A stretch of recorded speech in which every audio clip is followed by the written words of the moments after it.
جاوید صاحب اس کے اندر جو ہے نا وہ ایک اوپینین یہ ہے اس سفر میں، آپ نے فرمایا کہ آپ اپنے طور پر یہ دیکھیں گے کہ باعث مشقت ہے یا نہیں، یہ ڈیسائیڈ کریں گے اور یہ اجتہاد کریں گے۔ ایک اوپینین یہ ہے کہ جب آپ اتنا طویل سفر کرتے ہیں، بیرون ملک جا رہے ہیں یا اور ذرا دور کا سفر کرتے ہیں جو کہ 5-6 گھنٹے 7 گھنٹے کا سفر ہے، تو لازماً آپ کو روزہ نہیں رکھنا چاہیے، اور اتنا لمبا سفر ہے تو لازماً آپ کو قضا نماز ہی ادا کرنی چاہیے۔ اور اس میں وہ حوالہ یہ دیا جاتا ہے کہ یہ قضا نماز اللہ تعالیٰ نے ایک آپ کو فیسلٹی دی ہے، آپ اس سے اگر فائدہ نہیں اٹھا رہے تو آپ اللہ تعالیٰ کی اس نعمت کا انکار کر رہے ہیں، اور اگر آپ اتنے طویل سفر پر روزہ رکھتے ہیں تو وہ روایت کا حوالہ دیا جاتا ہے جس میں نبی صلی اللہ علیہ وسلم نے فرمایا کہ آج روزہ نہ رکھنے والے روزہ رکھنے والوں پر بازی لے گئے۔ اس پہ ذرا روشنی ڈالیے گا۔ دیکھیے اس کا یہ مطلب کیسے نکل آیا کہ لازم ہے؟ اس کا مطلب یہ ہے کہ رخصت سے آدمی کو فائدہ اٹھانا چاہیے، اس کا مطلب یہی ہے۔ رخصت ہوتی ہے، رخصت پر عمل کرنا کبھی لازم نہیں ہو جاتا۔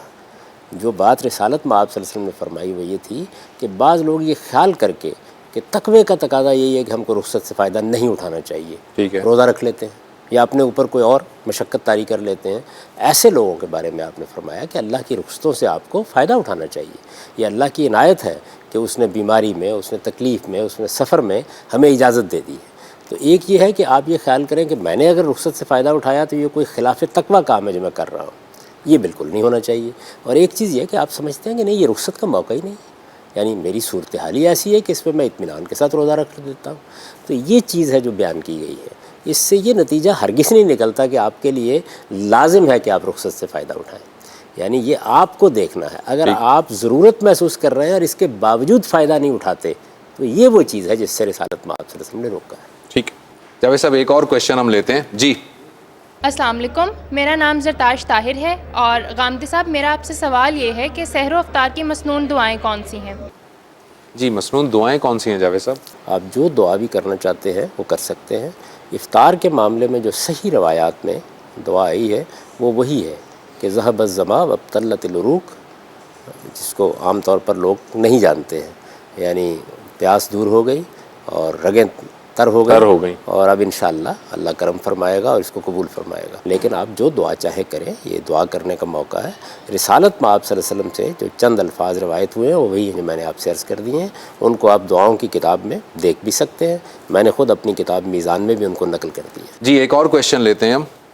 غامدی صاحب میرا آپ سے سوال ہے، کن صورتوں میں روزہ توڑنے پر کوئی گناہ نہیں ہوتا؟ کوئی مجبوری پیش آ گئی ہے، کوئی مرض لاحق ہو گیا ہے، آدمی کے اندر روزے کا تحمل نہیں رہا ہے، تو چونکہ ہمارے دین میں یہ اصول قائم کیا گیا ہے کہ اگر جان کو خطرہ لاحق ہو گیا ہے یا کوئی شدید مشقت کی چیز ہو گئی ہے تو آپ روزہ کھول سکتے ہیں، اور اس میں پھر آپ کو قضا روزہ رکھنا ہوگا، یعنی روزہ بعد میں پورا کیا جائے گا، اس پر کوئی کفارہ عائد نہیں ہوتا۔ کفارہ اسی وقت عائد ہوتا ہے یا عائد ہونا چاہیے جب کہ آپ جانتے بوجھتے بغیر کسی سبب کے روزہ توڑ لیں۔ طبیعت خراب ہو گئی، کوئی مرض لاحق ہو گیا، کوئی ایسا حادثہ ہو گیا کہ جس میں اب روزے کا تحمل ممکن نہیں رہا ہے، یا مشقت کی ایسی صورت پیدا ہو گئی، مزدور لوگ ہیں، بعض اوقات گرمی میں کام کر رہے ہوتے ہیں، ایسی کیفیت پیدا ہو جاتی ہے جیسے کہ سفر میں ایک آدمی بالکل